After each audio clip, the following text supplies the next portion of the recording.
दर्शकों, आप हैरान हो सकते हैं कि भारत के इस पड़ोसी देश में हिंदू मंदिर क्यों नहीं है, जबकि एक समय तक ये देश पूरी तरह से हिंदू और बौद्ध धर्म की बहुतायत और राजाओं का देश था। भारत से इस पड़ोसी देश के रिश्तों में उतार चढ़ाव आता रहता है, लेकिन भारत इस देश की लाइफलाइन है, क्योंकि पानी से लेकर सब्जियां तक वहाँ भारत से ही सप्लाई होती है। अब हम पहले आपको उस देश का नाम बताते हैं और फिर बताएंगे कि जहाँ मंदिर क्यों नहीं बनाए जा सकते हैं, क्यों नौकरी गए हजारों की संख्या में वहाँ गए हिंदू सार्वजनिक तौर पर क्यों अपना त्यौहार या धार्मिक रीति रिवाज नहीं कर सकते। इस देश का नाम मालदीव है।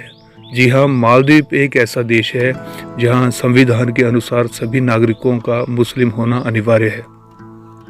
गैर इस्लामिक धार्मिक प्रतीकों, प्रथाओं या पूजा स्थलों पर सख्त प्रतिबंध है, जहां कोई हिंदू मंदिर नहीं है। क्षेत्रफल के लिहाज से दिल्ली इससे 5 गुना बड़ा है। मालदीव की बात की जाए तो मालदीव की आबादी 5.5 लाख है। इसमें वहां नौकरी विदेशी लोगों की आबादी शामिल है। भारतीय और श्रीलंका से यहाँ हजारों लोग शिक्षा से लेकर हेल्थ और होटल सेक्टर में काम करते हैं। मालदीव का कुल क्षेत्रफल 298 वर्ग किलोमीटर स्थलीय क्षेत्र है। क्षेत्रफल के लिहाज से ये दिल्ली के 5वें हिस्से के बराबर है, जबकि भारत के छोटे केंद्र शासित राज्य पुडुचेरी से भी छोटा है। मालदीव 1192 छोटे बड़े द्वीपों का समूह है, जिसमें से केवल 200 पर ही लोग रहते हैं। भारत से मालदीव की दूरी 450 से लेकर 500 किलोमीटर, जो कि केरल के कोच्चि से होती है। दोस्तों, बात करते हैं क्यों हिंदू मंदिर ना तो है और ना ही वहाँ पूजा पाठ करने की अनुमति नहीं है। देखिए, मालदीव में हिंदू मंदिर का निर्माण नहीं हो सकता है। इसका कारण वहाँ का संविधान, कानूनी ढांचा और धार्मिक नीतियाँ हैं। मालदीव का संविधान 2008 में संशोधित स्पष्ट रूप से कहता है कि मालदीव एक 100% इस्लामिक देश है। इस देश में नागरिकता उन्हीं को मिलेगी जो इस्लाम धर्म को मानता है। संविधान के अनुच्छेद 9 के अनुसार यहाँ गैर इस्लामिक धर्मों के प्रचार, अभ्यास या पूजा स्थलों का निर्माण सार्वजनिक रूप से वर्जित है। इसमें हिंदू मंदिर, चर्च, गुरुद्वारा या अन्य किसी भी गैर इस्लामिक धार्मिक स्थल का निर्माण शामिल है।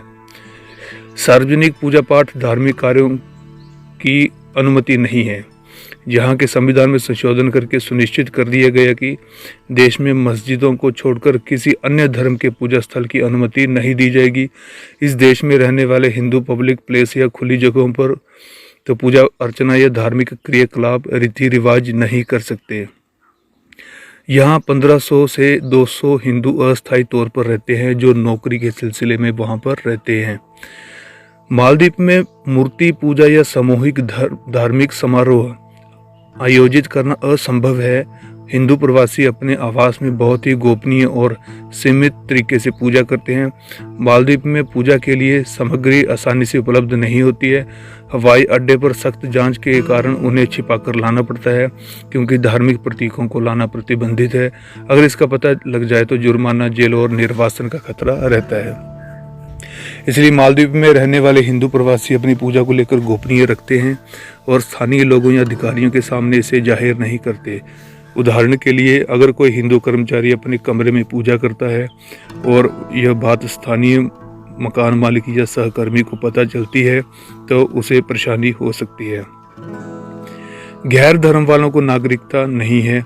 मालदीव में विदेशी प्रवासी जरूर हैं, लेकिन इन्हें ना तो नागरिकता मिलती है और ना ही धार्मिक अभ्यास के लिए सार्वजनिक सुविधाएं। मालदीव में गैर इस्लामिक धार्मिक गतिविधियों को बढ़ावा देना या उसमें शामिल होना गंभीर अपराध माना जाता है। इसके लिए जेल, जुर्माना या निर्वासन जैसे दंड हो सकते हैं।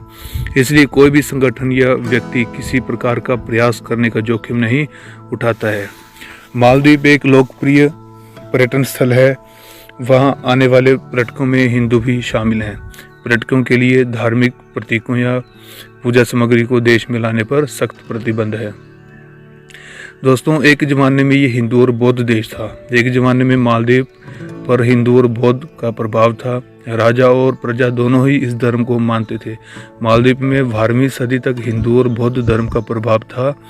इसके बाद खाड़ी देश से आने वाले व्यापारियों और सूफियों के जरिए पहले जहां के राजाओं ने अपना धर्म बदला और फिर एक झटके से प्रजा ने इस्लाम स्वीकार करवा दिया। इस देश के पुराने मंदिरों का क्या हुआ? मालदीव में अब कोई पुराने मंदिर नहीं बचे हैं। ये सही है कि 12वीं सदी से पहले मालदीव में बौद्ध मंदिर और संरचनाएं मौजूद थीं। तब ये भारत और श्रीलंका के बौद्ध प्रभाव में था। जब 1153 ईस्वी में मालदीव में आधिकारिक तौर पर इस्लाम को अपनाया, तब शायद यहाँ के बौद्ध और हिंदू मंदिरों को व्यवस्थित रूप से नष्ट कर दिया गया। उन्हें या तो ध्वस्त कर दिया गया था या उनके अवशेषों पर मस्जिदें बनाई गई हैं। मालदीव की राजधानी में कुछ पुरानी मस्जिदों के नीचे बौद्ध संरचनाओं के अवशेष मिले हैं, जो इस बात का संकेत देते हैं कि पुरानी धार्मिक इमारतों को नष्ट करके उनके स्थान पर इस्लामिक संरचनाएं बनाई गई हैं। दर्शकों, वीडियो अच्छा लगा हो तो वीडियो को लाइक शेयर जरूर कीजिए और मिलेंगे इसी तरह से अगली वीडियो में। तब तक के लिए जय हिंद, जय भारत।